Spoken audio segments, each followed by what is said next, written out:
So hello to everyone. Today we'll discuss about the chemistry here, जो कि मैं class 10 से रिलेटेड लेने वाला हूँ.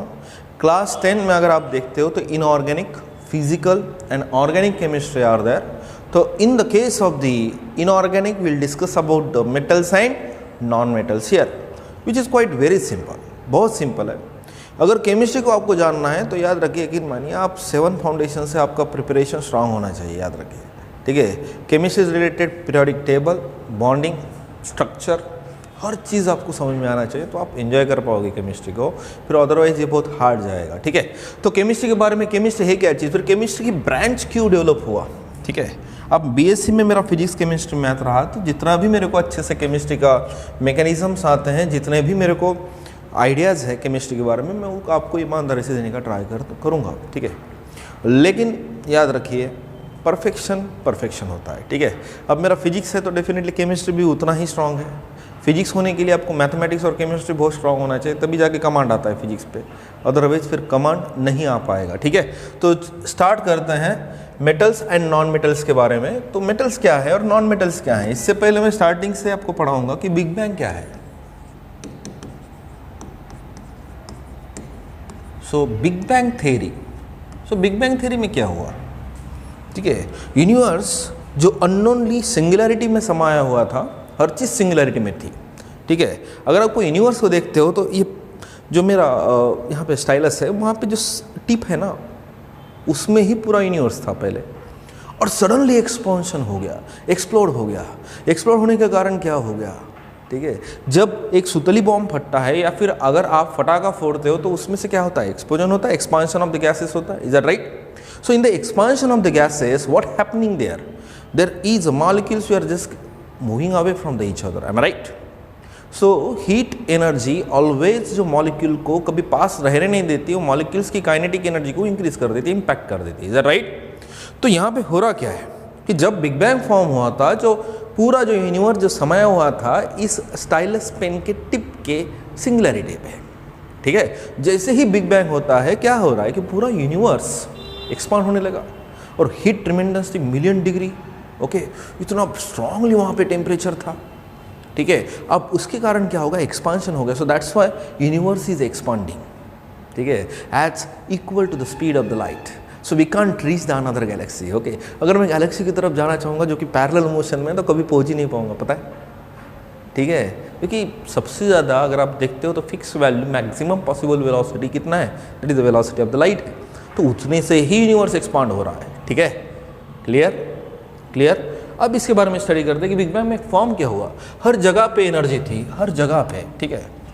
हर जगह में यूनिवर्स में एनर्जी थी. ठीक है. ये पूरा एनर्जी था. बट आपको पता है कि अगर ये अभी समर सीजन है ना, तो थोड़ा गर्मी है. कुछ देर बाद क्या होगा, रात हो जाएगी तो ठंडा माहौल बन जाता है. अब ठंडे माहौल के कारण क्या होगा, जो मॉलिक्यूल्स जो दूर दूर तक गए होंगे, वो मॉलिक्यूल्स अभी पास आने लग रहे होंगे. अंडरस्टैंडिंग. रेफ्रिजरेशन प्रोसेस में क्या होता है, जब भी आप वाटर को रख देते हो तो क्या होता है, there is contraction occurs because you are removing the heat. और हीट एनर्जी जब भी रिमूव हो जाती है तो काइनेटिक एनर्जी डिक्रीज हो जाती है. ठीक है.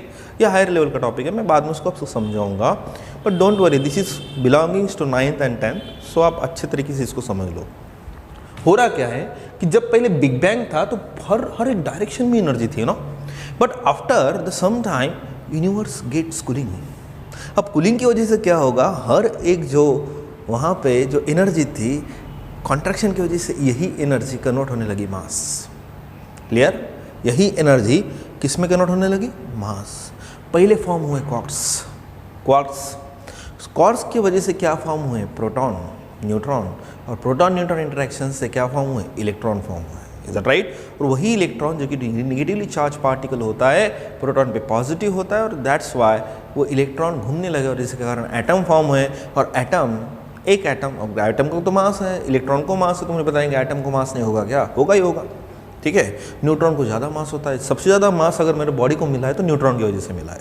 Is that right. तो क्या हो रहा है कि जब बिग बैंग फॉर्म हुआ था तो हर डायरेक्शन में एनर्जी थी. आफ्टर सम टाइम क्या हो गया, ये कॉन्ट्रैक्शन हो गया. मॉलिक्यूल जो एटम फॉर्म होते क्या होने लगे, पास आने लगे, और जिसके कारण क्या फॉर्म हुआ, मैटर फॉर्म हुआ. क्या फॉर्म हुआ, मैटर। क्लियर? तो मैटर फॉर्मेशन में सबसे बड़ा रोल रहा है यूनिवर्स का कूलिंग का। Is it right? अब कूलिंग की वजह से मैटर फॉर्म है, लेकिन मैटर के अलग अलग अलग अलग प्रॉपर्टीज है। कोई मैटर अलग तरीके के प्रॉपर्टी शो करता है। चलो मान लेते हैं मेरे हाथ में जो स्टाइलस है, this is the magnetic pen, तो इसमें प्रॉपर्टी अलग है, ये चिपक जाएगा तो इसका ये मैटर अलग है। प्लास्टिक लोगे तो वो मैटर अलग है। तो ये यूनिवर्स के फॉर्मेशन के टाइम पे हुए ना सब। If you know the periodic table अगर आप देखते हो तो हर एक चीज़ के नेचर में मिलती है क्या? नहीं ना, हमने उसमें से कुछ एलिमेंट्स को हमने खुद डेवलप किया है, आर्टिफिशियल एलिमेंट्स है। Is it right? तो try to understand periodic table को जानना बहुत ज़रूरी है अगर आपको इनऑर्गेनिक में कमांड लाना है।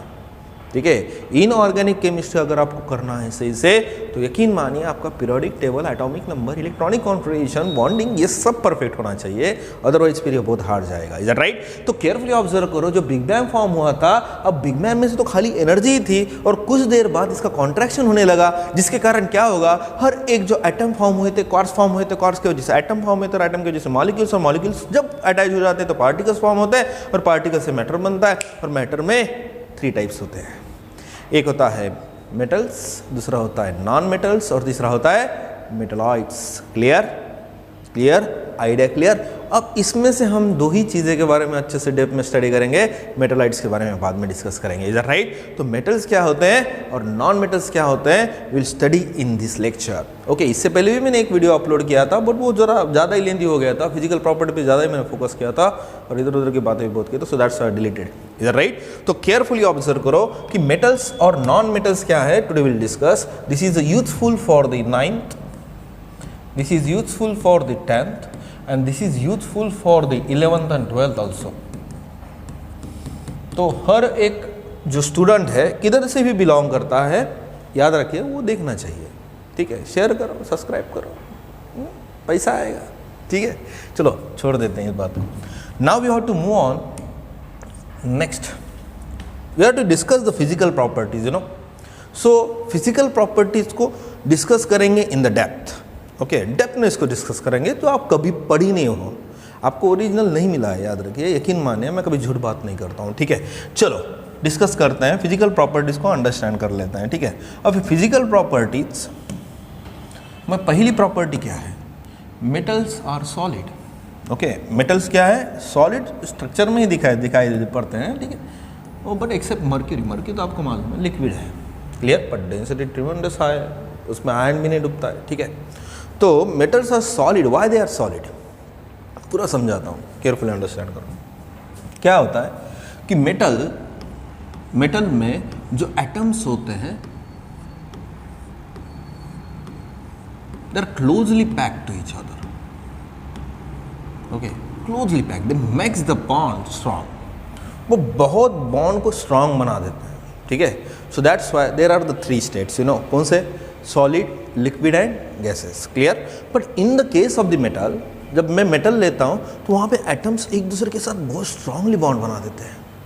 ठीक है, सो स्ट्रांगली बॉन्ड यानी एटम के बीच में कम डिस्टेंस, और कम डिस्टेंस की वजह से स्टेट कौन सा आता है, सॉलिड स्टेट आता है। Is that right? तो metals are generally found in the state of the solids. Metals are hard. अब सॉलिड है तो डेफिनेटली उनका बॉन्डिंग की वजह से, स्ट्रॉन्ग बॉन्डिंग की वजह से, इंट्रैक्शन की वजह से, structure doesn't matter, they only acquire the strong bonding there। Next that you have to understand the metals have the metallic luster। अब इसको मैं पूरा समझाऊंगा आपको, लस्टर क्यों होता है, वो शाइन क्यों करता है। इससे पहले भी मैंने समझाया था, लेकिन ठीक है, नया वीडियो है तो अच्छे तरीके से इसको एक्सप्लेन करेंगे। ठीक है, सो केयरफुली ऑब्जर्व करो, why the metals have the metallic lustre और यू कैन शाइन इट। वो शाइन क्यों करते हैं, जैसे मेरे हाथ का जो, अगर आप देखते हो रिंग कड़ा है ना, is a right, it is shining, चमक रहा है।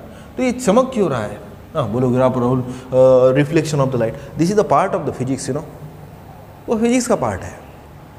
ठीक है, ये ऑब्जर्व क्यों नहीं करता फिर। ठीक है, वो रिफ्लेक्शन है, definitely you are right, but ये रिफ्लेक्शन ही क्यों है। ठीक है, वो केमिस्ट्री हमको अच्छे से समझाती है, तो आपको समझा देता हूँ पूरा।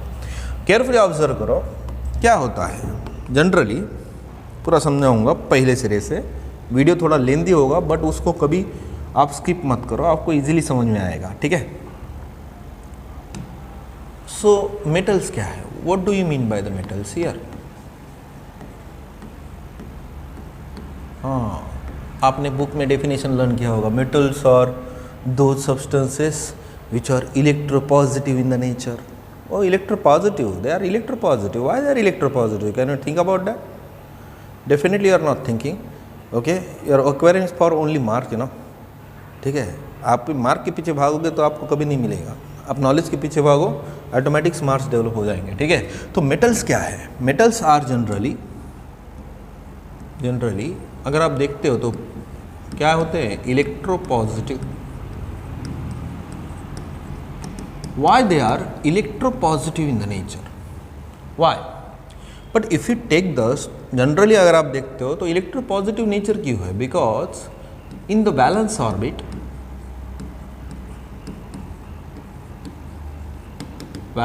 orbit contains, ठीक है, कौन सा ले लूँ? राइट, एक इलेक्ट्रॉन, दो इलेक्ट्रॉन या फिर 3 इलेक्ट्रॉन होते हैं, तो वही टाइप का जो एटम होता है which is show the metallic properties there. Okay, पूरा समझाऊंगा why it is electropositive and according to the book definition which contains the valence orbit 1 to 3 electrons. Okay, तो मैं आपको पूरा समझा देता हूँ पहले सिरे से. तो मैं क्या करता हूँ, जनरल एक एग्जाम्पल लेता हूँ. Will take the sodium here. ठीक है, सोडियम में लेता हूँ. So what is the electronic configuration of the sodium? That is a 281. 281 electronic configuration है. तो मुझे बताएंगे central part of the atom is called as a nucleus. Very good. Inside the nucleus आपको मालूम है क्या होते हैं? प्रोटॉन्स होते हैं और क्या होते हैं? न्यूट्रॉन्स होते हैं. Is that right? इसके अराउंड में अगर आप देखते हो तो क्या होते हैं? ऑर्बिट्स होते हैं. ओके, सोडियम मैं पूरा नहीं स्ट्रक्चर ड्रॉन करूँगा, ये इतना ही करूँगा. ठीक है, तो इसके आप समझ लेना सर्कुलर ऑर्बिट्स है. तो पहले ऑर्बिट में अगर आप देखते हो तो क्या होता है? There are 2 electrons are there, 2 electrons. Second orbit में आपको पता है कितने इलेक्ट्रॉन्स होते हैं? 8 इलेक्ट्रॉन्स होते हैं. एक्चुअली ऐसे थोड़ी होते हैं. ठीक है, आप समझ लेना. ठीक है, तो 4 यहाँ पे प्लॉट करूँगा तो 4 इस इमेजिनेशन में, तो 8 इलेक्ट्रॉन है. पहले ऑर्बिट में 2 इलेक्ट्रॉन है और थर्ड जो लास्ट मोस्ट ऑर्बिट होती है उसमें 1 इलेक्ट्रॉन है. Is that right? तो दैट इज अ, ठीक है, ये इलेक्ट्रॉन अपना. तो क्या होता है कि जब सोडियम उसके जो लास्ट मोस्ट ऑर्बिट है, लास्ट मोस्ट ऑर्बिट यानी कौन सी ऑर्बिट हो गई? Balance orbit. Is that right? तो ये लास्ट मोस्ट वाली ऑर्बिट है, ये लास्ट मोस्ट वाली ऑर्बिट है. Is that right? ठीक है, यानी ये जो इलेक्ट्रॉन होगा वो कौन सा ऑर्बिट में का इलेक्ट्रॉन होगा? Balance orbit. Is that right? अब क्या होता है कि सोडियम जो 1 इलेक्ट्रॉन जो लास्ट मोस्ट ऑर्बिट में है, इसको स्टेबल होना है. क्या होना है? स्टेबल. अब स्टेबल होना है तो याद रखिए इसको पूरा उधारी मांगना पड़ेगा ना. यहाँ पे 8 होंगे तो ये स्टेबल होगा. थर्ड ऑर्बिट में जो इसकी अभी फिलहाल के लिए कौन सी ऑर्बिट बन गई है? बैलेंस ऑर्बिट है. थर्ड ऑर्बिट में कितने इलेक्ट्रॉन का टारगेट उसको करना होता है? 8 इलेक्ट्रॉन. Is that right? तो क्या करेगा? 7 जने को क्या उधारी मांगेगा क्या? इसके पास तो खाली एक ही है ना. इसको हर एक एटम के साथ क्या करना पड़ेगा? अरे बोले वो दे दे भीख, दे दे. अरे भीख क्यों मांगेगा? सीधी सीधी बात है ना. 7 जनों से इलेक्ट्रॉन की भीख मांगना से अच्छा है 1 इलेक्ट्रॉन को भीख में दान दो. Is that right? तो क्या हो रहा है यहाँ पे कि इसको 7 इलेक्ट्रॉन थर्ड ऑर्बिट में चाहिए टू कंप्लीट इट्स ऑक्टेट और बिकम द स्टेबल. जैसा पर्सन को स्टेबल होना है, जैसे बंगला, गाड़ी, घोड़ी, ओके, BMW कार, 3 मंजिली का घर है कि नहीं, टेस्ट बहुत ज़रूरी है कि नहीं. यही लोग फंस जाते हैं, याद रखिए. तो क्या हो रहा है कि ये जब मैं एटम लेता हूँ, सोडियम एटम, जिसको लास्ट मोस्ट ऑर्बिट में अभी आप देखते हो तो 1 इलेक्ट्रॉन है और इसको ऑक्टेट अभी कंप्लीट कराना है. क्लियर? और इसको स्टेबल बनना है. Every one wants stability in the nature. खुद एटम होना चाहता है तो हमारा माइंड भी स्टेबिलिटी की तरफ भागता है. Is that right? So always जो स्टेबल माइंड जो बनता है वो आलसी होता है. Is that right? अगर स्टेबल बन जाए तो इसकी रिएक्टिविटी कमी हो जाएगी ना. Is that right? ये रिएक्ट ही नहीं कर पाएगा, इनर्ट गैस में जाएगा. केयरफुली ऑब्जर्व क्या हो रहा है कि जब मैं सोडियम लेता हूं जिसके लास्ट मोस्ट ऑर्बिट में 1 इलेक्ट्रॉन है, 7 इलेक्ट्रॉन दूसरे से मांगने से अच्छा है 1 इलेक्ट्रॉन दे दो. Is that right? अब ये क्या करता है, जैसे ही क्लोरीन इसके बाजू में आता है 1 इलेक्ट्रॉन दे देता है. तो ये क्या करता है? लूज करता है. That will lose the electron इसके कारण क्या होगा? एक तो एक ऑर्बिट इसकी कम हो जाएगी, इसको 7 मांग के भीख मांग के लाना नहीं पड़ेगा। Is that right? समझ में आ रहा है? सो उधार क्यों लेगा किसको? ठीक है, उससे अच्छा एक दे दे, किरकिरी मिटा दे। Is that right? तो यही है। हाँ, और आपको मालूम है अगर ये ऑर्बिट ही उड़ गई तो ये तो ऑक्टेट ही हो गया ना। Is that right? Clear? Are you understanding? So that's why the metals अगर आप देखते हो जिसके बैलेंस ही 1 होती है वो ज़्यादा से ज़्यादा रिएक्ट करते हैं। सोडियम अगर मैं हाथ में लूँगा तो it will react with the oxygen, और वहाँ पे बहुत चेन रिएक्शन फॉर्म होगी। इट विल रिएक्ट ऑल्सो, जो कि मैं हाथ में जब लूँगा तो मेरे हाथ का पसीना आएगा और इसमें H2O होगा, और H2O आपको मालूम है ऑक्सीजन के साथ रिएक्ट करेगा और उसको बोलेगा हाइड्रोजन को हट, मैं खुद रिएक्ट कर लूँगा ऑक्सीजन के साथ। सो दैट्स वाई हम कभी लेते नहीं है। वाटर में जब डालोगे तो एक्सपोजन होता है। Is that right? क्योंकि हाइड्रोजन को और ऑक्सीजन का बॉन्ड वो जल्दी से ब्रेक करता है। मैं आपको पूरा डेप में समझाऊंगा। ठीक है, अब हो रहा क्या है यहाँ पे कि एक इलेक्ट्रॉन को ये लूज करता है इंस्टेड ऑफ द 7 इलेक्ट्रॉन को लेने से अच्छा है। इसके कारण क्या होगा? जो 11 प्रोटॉन थे इसमें और 11 न्यूट्रॉन थे, अब एक इलेक्ट्रॉन जाएगा तो मुझे बताएंगे कितने इलेक्ट्रॉन रहेंगे? 10 ही इलेक्ट्रॉन रहेंगे। Is that right? और 11 प्रोटॉन रहेंगे, यानी ज़्यादा कौन है? प्रोटॉन है। तो दैट्स वाई सोडियम पे हम क्या देते हैं? पॉजिटिव देते हैं। और पॉजिटिव यानी क्या इंडिकेट्स करता है कि भाई इसने जो एक इलेक्ट्रॉन जो वैलेंसी का है वो दे दिया है। Clear? Are you understanding? So that is called as a ion formation. Are you understanding? Now we'll move on the next one. Clear? ये तो पूरा हो गया general concept of the metals के बारे में। अब सबसे इंपॉर्टेंट चीज़ है कि मैं ये क्यों समझा रहा हूँ? बिकॉज दिस लूजिंग प्रॉपर्टी के वजह से ही मेटालिक लस्टर फॉर्म होता है। क्यों? आपने सीखा नहीं, हमने तो खाली फिजिकल प्रॉपर्टीज लिखे थे, उसके कारण हमें 2 मार्क मिले थे, हमको बाकी कुछ लेना देना नहीं है, बाकी बहुत अच्छा है। अरे इसको सीखना यानी साइंस का सीखना होता है। ठीक है, चलो फिलहाल के लिए नेक्स्ट लेवल का अंडरस्टैंडिंग हम कर लेते हैं। अब इसको मैं वॉश आउट कर लेता हूँ। ठीक है, जिसको लगता है स्क्रीनशॉट लेके आप उसके नोट्स बना देना आपके माइंड में। ठीक है, now we have to move on the next property के बारे में अंडरस्टैंड करेंगे। अरे क्या हो रहा है ये? रुको, हाँ, हाथ जो टच कर रहा है, केयरफुली ऑब्जर्व करो। मेटालिक लस्टर क्यों है? मैं आपको पहले बोला ना, आप कौन सा भी अगर आप मेटल लेते हो, मेटल, ठीक है, so I will take here the metal strip here.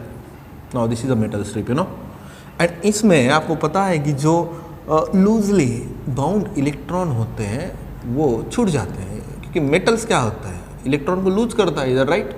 अब लूज करने के कारण ये इलेक्ट्रॉन अंदर ही अंदर कौन सा मोशन फॉर्म कर देते हैं? Random motion. कौन सा मोशन? रैंडम मोशन फॉर्म कर रहे हैं। राइट? ये क्या होता है कि जब मेटल में लेता हूं तो मेटल्स के जनरली जो एटम्स होते हैं वो इलेक्ट्रॉन को लूज कर देते हैं। राइट? और लूजिंग प्रॉपर्टी की वजह से यही इलेक्ट्रॉन क्या मेटल के बाहर थोड़ी जाएंगे, ये इलेक्ट्रॉन मेटल के अंदर ही अंदर छूट के इधर उधर घूमते रहते हैं। Okay, are you understanding? So here these electrons are in the which motion? Random motion here. But क्या होता है कि मेटल क्यों शाइन करता है? यानी शाइन कब करेगा? जब उस पर लाइट गिरेगा। ये जो मान लेते हैं, अगर मैं कड़ा लिया और इसको अंधेरे में रख दिया तो आपको दिखेगा क्या? नहीं ना। जब मैं इसको लाइट में लाऊंगा तब ये दिखने का चमकने लगेगा। Is that right? गोल्ड अंधे में रखो, दिखता है क्या? चमकता है क्या ऑटोमेटिक? नहीं ना। तो आपको पूरा समझाऊंगा, केयरफुल अंडरस्टैंड। तो ये रैंडम मोशन में होता है। Is that right? अब क्या होता है, जब भी मैं यहाँ पे लाइट लगाता हूँ अपना एडिसन बल्ब, तो एडिसन बल्ब में का light have a dual nature, you know. ये पूरा टॉपिक 12 में कवर होंगे जब हम स्टडी करेंगे dual nature of radiation and matter के बारे में। क्लियर? तो आपको पूरा समझाऊंगा। ये photons will travel in the form of the waves. Okay, now carefully observe क्या हो रहा है कि जब ये फोटॉन आके स्ट्राइक होते हैं मेटल पे, now this is a metal, you know, तो क्या होता है? क्या होता होगा जनरली? ठीक है, ये जो फोटॉन है अपना वाइट वाला, उस मेटल सरफेस के जो अंदर कौन है? ओके, अपना इलेक्ट्रॉन है, तो पीला वाला इलेक्ट्रॉन है ना। इस इलेक्ट्रॉन के साथ इस फोटॉन का क्या फॉर्म होता है? कोलिजन। और ड्यूरिंग द कोलिजन, अरे वेट 1 मिनट, ओके राइट, ये फोटॉन का इस इलेक्ट्रॉन के साथ क्या फॉर्म हो रहा है? कोलिजन। अब क्या होगा? कि फोटोन में energy according to Planck's quantum theory that is E is equal to H nu और E is equal to S C by lambda, यानी एनर्जी तो है उसमें, इज दैट राइट। अब ये क्या होगा, photon during the collision energy क्या कर देगा, ट्रांसमिट। क्लियर। अब ये एनर्जी जो इलेक्ट्रॉन लेगा जो कि बहुत लोअर एनर्जी में होता है, that is in the ground state, you no. अब जो इलेक्ट्रॉन है थका हका वाला अपना मेटल के अंदर, वो मेटल के बाहर थोड़ी आएगा, बिल्कुल थक के वो, ठीक है, which is in the ground state. अब ये क्या होता है कि जब फोटोन आके इंसिडेंट होता है उस पर, तो ये फोटोन उसकी जो एनर्जी है पूरी ट्रांसमिट कर देता है, किसको, इलेक्ट्रॉन को। अब इलेक्ट्रॉन वो एनर्जी कंजर्वेशन डिस्ट्रॉय थोड़ी होगी, इलेक्ट्रॉन को क्या हो गई, ट्रांसमिट हो गई, इधर राइट। अब ये जो इलेक्ट्रॉन जो कि पहले ग्राउंड स्टेट में है, ठीक है, एनर्जी लेके कौन से स्टेट में जाता है, एक्साइटेड स्टेट में। क्लियर। अब क्या हो रहा है, जो इलेक्ट्रॉन जो पहले ग्राउंड स्टेट में था, तो I will take the 2 state में दिखाता हूँ आपको। पूरे जो ग्राउंड स्टेट के लिए मैं पीली लाइन लेता हूँ और ये एक्साइटेड स्टेट के लिए मैं कौन सी लूँ, ये लाइन लेता हूँ, ठीक है, पूरा कन्फ्यूजन तो हरी वाली ले लेंगे। तो जितने भी यहाँ पे इलेक्ट्रॉन होंगे, जो पहले अपने पीले वाले इलेक्ट्रॉन, क्लियर, क्योंकि हर एक इलेक्ट्रॉन के फोटोन कोलिजन फॉर्म हो रहा होगा और हर इलेक्ट्रॉन एनर्जी ले रहा होगा, इधर राइट।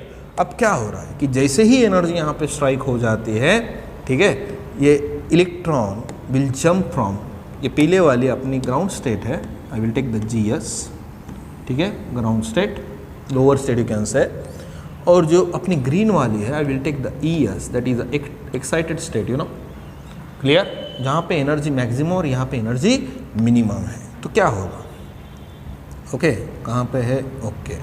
तो अपना electron will jump from ground state to excited state, this electron is also jump from the ground state to excited state, ground state to excited state, ground state to excited state, ground state to excited state. Now जो these electrons है जो कि पीले वाले हैं, अब हरे बन गए क्योंकि उनमें एनर्जी ज़्यादा है, इधर राइट। अब क्या होगा, याद रखिए नेचर का रूल है, ठीक है, ज़्यादा ओवर ये करोगे तो नेचर आपको फूटा के पटक देगा, इज दैट राइट। क्लियर। तो हमेशा ट्रुथ बात करो, सच बात करो, और मैं हमेशा वो देने का ट्राई करता हूँ आपको ट्रोली। तो क्या हो रहा है कि जो मेटल में के जो इलेक्ट्रॉन जो कि बिल्कुल थके हाके हुए ले, ठीक है, वो मेटल के अंदर ही है, उन्होंने इलेक्ट्रॉन जो फोटोन का कोलिजन फॉर्म हुआ, इलेक्ट्रॉन ने वो एनर्जी ले लिया।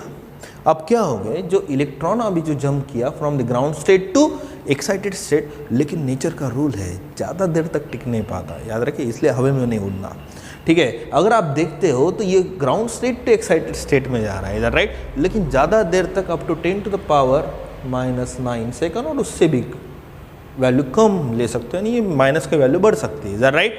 क्या होता है, these electron again lose their energy, photon को ही खाया था, ठीक है, फोटोन को ही खाया था इलेक्ट्रॉन ने।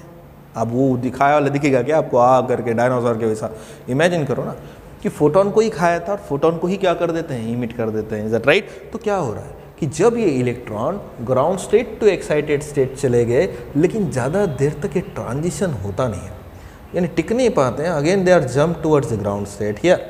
अब जैसे ही ग्राउंड स्टेट की तरफ आएंगे, जो निगले वाला है ना, डायनासोर के वैसा निगले वाला जो फोटोन है, वो फोटोन को ही क्या कर देते हैं, वो इमिट कर देते हैं। तो ड्यूरिंग दिस प्रोसेस ये पूरे इलेक्ट्रॉन ने, ठीक है, या फोटोन का एक ही डायरेक्शन में आएंगे क्या, हर डायरेक्शन में जाएंगे।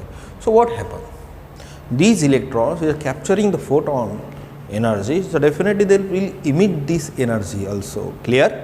तो इसके कारण क्या होगा, मेटल में जब ये लाइट से फोटोन गिर रहे हैं तो एट ए टाइम इलेक्ट्रॉन जो एक्साइटेड स्टेट में जा रहे हैं और अगेन फिर से ग्राउंड स्टेट में ट्रांजिशन हो रहा है, फोटोन को ही लिया और फोटोन को ही छोड़ दिया, is that right. Clear. So that's why metal lustre यानी शाइन करता है, okay, that is the reason behind, क्योंकि फोटोन नहीं गया, लाइट ही छोड़ना है ना, लाइट छोड़ना यानी शाइनिंग प्रॉपर्टी है। क्लियर और अंडरस्टैंडिंग, ओके। सो ये भी प्रॉपर्टी, अपने 3 प्रॉपर्टी उड़ गए, कौन से सॉलिड्स होते हैं, मैंने बोला ना, बॉन्डिंग स्ट्रांग होती है जिसके कारण हार्डनेस आती है, मेटल लस्टर होते हैं, मैलेबल होते हैं, बिटन इनटू द थिन शीट। क्या होता है कि जब अगर आप मेटल लेते हो, due to the reactivity losing, वो इलेक्ट्रॉन को लूज करके एक दूसरे में ही स्ट्रांग बॉन्डिंग बनाते हैं। जैसा चलो मान लेते हैं, अगर फैमिली अगर आप लेते हो जिसकी जॉइंट फैमिली है, टिक क्यों पाती है बताए, वहाँ पे कॉम्प्रोमाइज़ करना पड़ता है। ये कॉम्प्रोमाइज़ करने वाले ही तो मेटल्स होते हैं ना, इधर कॉम्प्रोमाइज़ कर लेते हैं, तभी वो फैमिली की बॉन्डिंग बन के रहती है, इधर राइट। अगर ये चलो मान लेते मैं नहीं दूंगा इलेक्ट्रॉन, मैं नहीं दूंगा इलेक्ट्रॉन, तो बॉन्डिंग नहीं बना पाएगा ना। तो क्या होता है, बॉन्डिंग की वजह से आप इसके पतले पतले शीट्स भी बना सकते हो, इधर राइट। तो मैं पूरा वो डेप्थ में बाद में केमिकल प्रॉपर्टीज़ के टाइम पे सिखा दूंगा, ठीक है। तो उससे क्या होता है कि मैलेबल, यानी अगर आप स्वीट मार्ट में जाते हो तो वहाँ पे अगर आप देखते हो तो सिल्वर को ठोक ठोक के एक पतली सा आपको शीट बनाई होती है और वो पेढे पे होती आहे, नाही आपण बापाला म्हणतो अरे मला तेच पाहिजे, लहान असताना बे आता काय मोठंपण आहे, मोठेपणे आपण तिथं थोडी जातो स्वीट मार्टवर, आपण कुठे जातो, पानपट्टी, बोलो जुबान केसरी है कि नहीं, वो खा रहे हैं आजकल, बोलो जुबान केसरी। वो बीच बीच में बहुत टारगेट किया था, मेरे एरिया में बहुत चलता है वो, ठीक है। चलो जान दो। यहाँ पे metals have the ductility. Ductility means what, अगर आप देखते हो जो वायर्स होते हैं वो क्या लकड़ी के बने हुए होते हैं, थर्माकोल के बनते हैं क्या, नहीं, आपको पता है वो किससे बनते हैं, कॉपर से बनते हैं, सिल्वर से बनते हैं। सिल्वर का हम यूज़ नहीं करते, बहुत महंगा है, कंडक्टिविटी बहुत ज़्यादा होती है सिल्वर की, is that right. But generally will take the copper और उसके साथ अगर हम एल्यूमिनियम भी लेते हैं, ठीक है। तो उससे आपको पता है डक्टिलिटी यानी वायर जो बनते हैं तो मेटल से ही बनते हैं। Next, high melting points. अब मैंने पहले ही बोला ना मेल्टिंग पॉइंट क्यों हाई है, पूरा समझाता हूँ, ये थोड़ा समझाने लायक है, पूरा समझाता हूँ।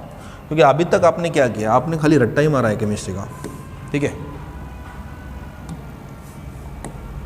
तो ये क्यों मेल्टिंग पॉइंट्स क्यों हाई है, मैं आपको पूरा समझाता हूँ। चलो मान लेते एक मेटल लिया मैंने, कौन सा भी, राइट, और this metal is not made up of directly, it is made up of the particles and particles are made up of the atoms, you know. तो मैं क्या करता हूँ, ये वाले अपने एटम्स है, atoms they are closely packed to each other, is that right. Carefully understand what happening here. तो पूरा थोड़ी प्लॉट करते बैठूंगा, एक सेक्शन के ऊपर मैं फोकस करूंगा और इसी सेक्शन में पूरा हम फोकस करेंगे कि क्या हो रहा होगा, इधर राइट। ये 7 फाउंडेशन वाला भी समझ ले, फाउंडेशन से नाम पे यहाँ पे धोखा होते हैं, पता नहीं, अलग अलग लोग हैं। चलो यही सेक्शन के ऊपर मैं फोकस करता हूँ, इसको मैं थोड़ा छोटा डायग्राम में कन्वर्ट कर लेता हूँ, जिसके कारण मेरे को थोड़ा स्पेस मिल जाएगा, ठीक है, राइट। तो क्या हो रहा है यहाँ पे, मैंने क्या लिया, एक मेटल शीट लिया, चलो मान लेते हैं मेटल प्लेट लिया, आपकी मर्जी। तो वहाँ पे मैं इसको हीट प्रोवाइड करता हूँ नीचे से, ठीक है, I will provide the heat, you know. तो मैंने देखा कि यहाँ पे बहुत ज़्यादा हीट प्रोवाइड करनी पड़ रही है, कि इसकी स्टेट कौन सी स्टेट है, सॉलिड स्टेट है फिलहाल तो। What is mean by the melting point here? At the particular temperature, the solid state can be changed into the liquid state. So that particular temperature is called as a melting point of that substance. Clear? तो melting point होता क्या है कि जिस substance को आप अगर temperature provide करते हैं, उसी टेम्परेचर पे, पर्टिकुलर टेम्परेचर पे उसकी स्टेट चेंज होती है from the solid to liquid, उसको ही हम क्या बोलते हैं, मेल्टिंग पॉइंट बोलते हैं, इधर राइट। तो क्या हो रहा है कि जब मैं देख रहा हूँ कि मेटल में जो सॉलिड स्टेट में है उसको मैं हीट प्रोवाइड कर रहा हूँ, क्या प्रोवाइड कर रहा हूँ, हीट। तो क्या हो रहा है, मैं देख रहा हूँ यहाँ पे, चलो मान लेते हैं मैंने क्या लिया, थर्मामीटर लिया, थर्मामीटर मेरे को इंडिकेशन देगा, इधर राइट। तो मैं देख रहा हूँ कि क्यों इसको बहुत ज़्यादा हीट प्रोवाइड करना पड़ रहा है, क्यों, what is the reason behind it, can सोचो। ये जो एटम है ना, they have the ability to lose the electron. तो मैंने पहले बोला जिसको कॉम्प्रोमाइज़ करने की तैयारी होती है उस फैमिली में बॉन्डिंग बहुत स्ट्रांग होती है, compromise is a very important, you know. और ये क्या होता है, ये जो एटम्स है दे आर कॉम्प्रोमाइज उनकी बहुत है ना, मेटल्स इजीली बहुत बड़े दिलदार होते हैं, इलेक्ट्रॉन को लूज करते हैं, बॉन्ड बना लेते हैं। ये क्या हो रहा है कि between these atoms strong bond वहाँ पे बना है, तो that's why metals are generally in the solid state. Clear. तो क्या होता है कि जब मैं यहाँ पे हीट एनर्जी प्रोवाइड करता हूँ तो यहाँ पे बॉन्ड का ब्रेक होना चालू हो जाता है, यह बॉन्ड ब्रेक होता है, ये बॉन्ड ब्रेक होता है, ये बॉन्ड ब्रेक, ये बॉन्ड ब्रेक, ये बॉन्ड ब्रेक, ये बॉन्ड ब्रेक। यानी बॉन्ड ब्रेकिंग करने के लिए आपको पता है क्या होगा, maximum amount of heat energy लगेगी, max amount of heat energy. Okay, energy अलग है, टेम्परेचर अलग है, और हीट एनर्जी से हम क्या रिलेट कर पाते हैं, टेम्परेचर। टेम्परेचर तो खाली मैंने बोला ना आपको, during the foundation only hotness and coldness दिखाता है, ओके। बट हीट एनर्जी देखते हो तो हीट एनर्जी का SI यूनिट क्या है, जूल है, इज दैट राइट। तो हीट एनर्जी अलग बात है। तो मिक्सिंग मेथड ही फिट, कैलोरीमीटर अगर आप लेते हो आगे चल के पूरा समझाऊंगा 10th में, अभी नहीं। तो हो रहा क्या है कि यहाँ पे मैं देख रहा हूँ कि जो मेटल है वहाँ पे जो स्ट्रांग बॉन्ड बना के रखा है, उसको बॉन्ड ब्रेक करने के लिए मैक्सिमम अमाउंट ऑफ क्या लगता है, हीट लगता है, इज दैट राइट। और हीट जब आप प्रोवाइड करते हो तो बॉडी का क्या राइज होता है, टेम्परेचर यानी हॉटनेस इंक्रीज होता है, इज दैट राइट। समझ में आ रहा है। So that's why metals have the high melting point. अगर मेल्टिंग पॉइंट हाई है तो डेफिनेटली बॉइलिंग पॉइंट भी क्या होना चाहिए, हाई होना चाहिए, इज दैट राइट। अगर आप देखते हो तो 4 प्रॉपर्टीज, आपको कोई दिक्कत नहीं, तो इसको चेंज कर लेता हूँ। ये तो पूरा कोई दिक्कत नहीं रहा, ductile, okay, melting points, boiling point, मैंने समझा ना। गुड कंडक्टर्स होते हैं, अगर आप देखते हो तो जनरली अपने घर के जो वायर्स होते हैं क्या होता है उसमें, कॉपर होता है, एल्यूमिनियम, लकड़ी के वायर थोड़ी आएगा, इधर राइट। और रबर का वायर थोड़ी आएगा, रबर में से इलेक्ट्रॉन ट्रांसफर हो रहा है, ऐसा कभी होता है क्या, नहीं होता है, बिकॉज वो देखो तो इंसुलेटर्स, ओके, कंडक्टर्स होते हैं। देखिए metals are good conductors, you know, and metals are sonorous. यानी मंदिरची घंटा जर घेतली त्याला बाजूला तर मस्त आवाज येतो, टन टन, यानी उनमें क्या आती है, साउंड अच्छे से आता है, ठीक है, clear, produce sound in the beaten, clear. तो ये सोनरस होता है, clear, any doubt. So these are the physical properties of the metals. In the next lecture we'll discuss about the chemical properties. I hope all of you are able to understand it very well. For today we'll stop here.